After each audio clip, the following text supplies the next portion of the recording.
9,62,00,000 രൂപയാണ് ഈ നവീകരണത്തിനായി ചെലവാക്കിയത്. ഇതിന്റെ സ്ഥിതി കണ്ടില്ലയോ? പൊളിഞ്ഞ് എത്ര മാസങ്ങളെ ആവുന്നുള്ളൂ. അതിനു മുമ്പ് തന്നെ കാട് കയറി JCB കയറ്റി ആ കാട് എടുക്കാൻ പോലും പറ്റാത്ത അവസ്ഥയാണ്.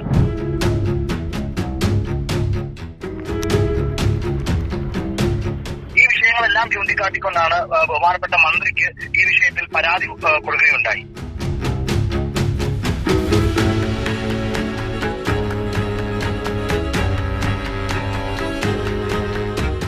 നമസ്കാരം.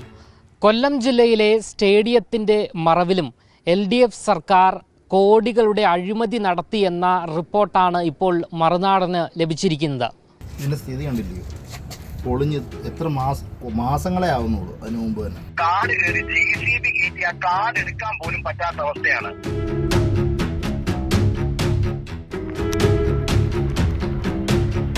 ഒരു വർഷം മുൻപാണ് കൊല്ലം ജില്ലയിലെ ലാൽ ബഹദൂർ ശാസ്ത്രി സ്റ്റേഡിയം 9 കോടിയോളം രൂപ ചെലവഴിച്ച് നവീകരണ പ്രവർത്തനം നടത്തിയത്. എന്നാൽ ഇപ്പോൾ ഈ സ്റ്റേഡിയം ഉപയോഗശൂന്യമായി കിടക്കുകയാണ്. ജനങ്ങൾക്കും കായിക വിദ്യാർത്ഥികൾക്കും കായിക പ്രേമികൾക്കും ഒരുപോലെ ഉപകാരപ്രദം ആകേണ്ട സ്റ്റേഡിയത്തിലെ നവീകരണ പ്രവർത്തനങ്ങളിൽ വലിയ അഴിമതിയും കെടുകാര്യസ്ഥതയുമാണ് ഉണ്ടായിരിക്കുന്നത്. കൊല്ലത്തിന്റെ അഭിമാനമായ കായിക കേന്ദ്രമാണ് ലാൽ ബഹദൂർ ശാസ്ത്രി സ്റ്റേഡിയം. 1950 മുതൽ പൊതുജനങ്ങൾ കൂടിച്ചേർന്ന് ഈ സ്ഥലത്ത് ഒരു സ്റ്റേഡിയം നിർമ്മിക്കുന്നതിനുള്ള അനിവാര്യത ചർച്ച ചെയ്തിരുന്നു. അത്തരത്തിൽ ഒരു സ്റ്റേഡിയം നിർമ്മിച്ചുകൊണ്ട് 1966 തന്നെ ഇന്ന് LBS സ്റ്റേഡിയം നിൽക്കുന്ന സ്ഥലത്ത് സന്തോഷ് ട്രോഫി ഉൾപ്പെടെയുള്ള ദേശീയ അന്തർദേശീയ കായിക മത്സരങ്ങൾ നടത്തിയിരുന്നു. ഇന്ന് കാണുന്ന സ്റ്റേഡിയം നിർമ്മിച്ച് ഉദ്ഘാടനം നടത്തിയത് 1988 അതിനുശേഷം നിരവധിയായ കായിക മത്സരങ്ങൾ ഇവിടെ നടന്നിട്ടുമുണ്ട്. 2022 നവീകരണത്തിനായി സ്റ്റേഡിയം അടച്ചു പൂട്ടിയിരുന്നു. നവീകരണത്തിൻ്റെ ഭാഗമായി 44x20.8 മീറ്റർ വലുപ്പം വരുന്ന പുതിയ പവലിയൻ, കളിക്കാർക്ക് വസ്ത്രം മാറാനും പ്രാഥമിക കർത്തവ്യങ്ങൾ നിർവഹിക്കുവാൻ ഉള്ള മുറികൾ, media work station, VIP rest room, repair of gallery, turfing of play area using Mexican grass, synthetic track തുടങ്ങിയവ നവീകരിക്കുകയുണ്ടായി. നവീകരണത്തിന് ശേഷം ഒരു കായിക വിദ്യാർത്ഥികൾക്ക് പോലും യാതൊരു പ്രയോജനവും ഈ സ്റ്റേഡിയം കൊണ്ട് ഉണ്ടായിട്ടില്ല. പ്രാഥമിക ആവശ്യങ്ങൾ നിർവഹിക്കേണ്ട റെസ്റ്റ് റൂം, ബാത്റൂമുകൾ എല്ലാം തകർന്നിരിക്കുകയാണ്.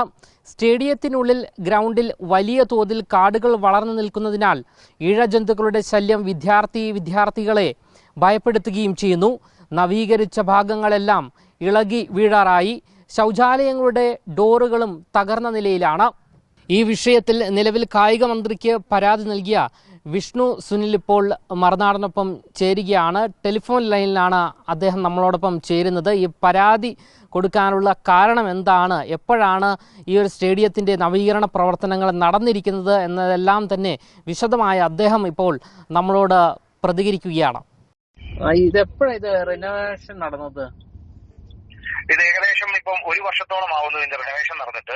ഇത് സ്പോർട്സ് കൗൺസിൽ പ്രസിഡന്റായിട്ട് ജില്ലാ CPM-ന്റെ secretariat member Shri Ernest secretariat member sports council പ്രസിഡന്റും പ്രസന്ന ഏണസ്റ്റ് മേയർ ആയിരുന്ന കാലഘട്ടത്തിലാണ് ഈ നവീകരണം നടന്നിരിക്കുന്നത്. ഏകദേശം 9,62,00,000 രൂപയാണ് ഈ നവീകരണത്തിനായി ചെലവാക്കിയത്.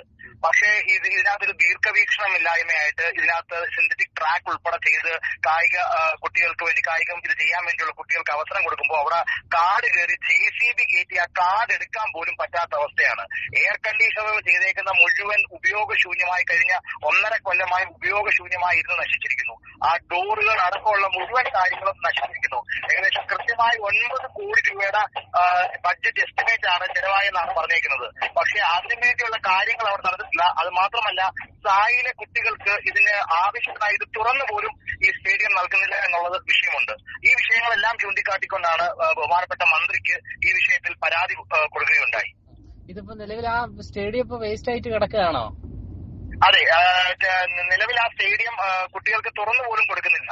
അവിടുത്തെ പ്രത്യേകിച്ച് സായിലെ കുട്ടികൾക്ക് അവരുടെ ആവശ്യങ്ങൾക്ക് ഒരു ടോയ്ലറ്റ് ഫെസിലിറ്റി പോലും അകത്തുള്ള തുറന്നു കൊടുക്കാതെ മുഴുവൻ ട്രാക്ക് ഉൾപ്പെടെ കാട് കയറിയാണ് കിടക്കുന്നത്. ഇതുവരെ 9 കോടി രൂപയ്ക്ക് നവീകരിച്ചതിന് ശേഷം ഒരു തവണ പോലും തുറന്നു കൊടുത്തിട്ടില്ല. മന്ത്രിക്ക് പരാതി കൊടുത്തിരിക്കുന്നത് എന്താണ്? മന്ത്രിയുടെ ഒരു പ്രതികരണം എന്തായിരുന്നു? തീർച്ചയായിട്ടും മന്ത്രിക്ക് പരാതി കൊടുത്തു. മന്ത്രി പറഞ്ഞു ഇതിനെക്കുറിച്ച് അന്വേഷിച്ച് സ്പോർട്സ് ഡയറക്ടറിനോട് തിരക്കാമെന്നും ഉചിതമായ നടപടി ഈ വിഷയത്തിൽ തിരക്കിയതിനു ശേഷം എടുക്കുമെന്നാണ് മന്ത്രി ഉറപ്പ് നൽകിയിരിക്കുന്നത്. എന്തായാലും നിലവിൽ ഈ വിഷയത്തിൽ അടിയന്തര അന്വേഷണത്തിന് ഉത്തരവിട്ട കൃത്യമായ വിവരങ്ങൾ അന്വേഷിച്ച് കുറ്റക്കാർക്കെതിരെ കർശന നടപടികൾ സ്വീകരിക്കണമെന്ന് ആവശ്യപ്പെട്ടുകൊണ്ട് കായിക മന്ത്രിക്ക് പരാതി നൽകിയിരിക്കുകയാണ് കോൺഗ്രസ് പ്രവർത്തകനായ അഡ്വക്കേറ്റ് വിഷ്ണു സുനിൽ പന്തളം. ക്യാമറമാൻ ആഷിക്കിനൊപ്പം അമൽ രുദ്ര, മറുനാടൻ മലയാളി, തിരുവനന്തപുരം.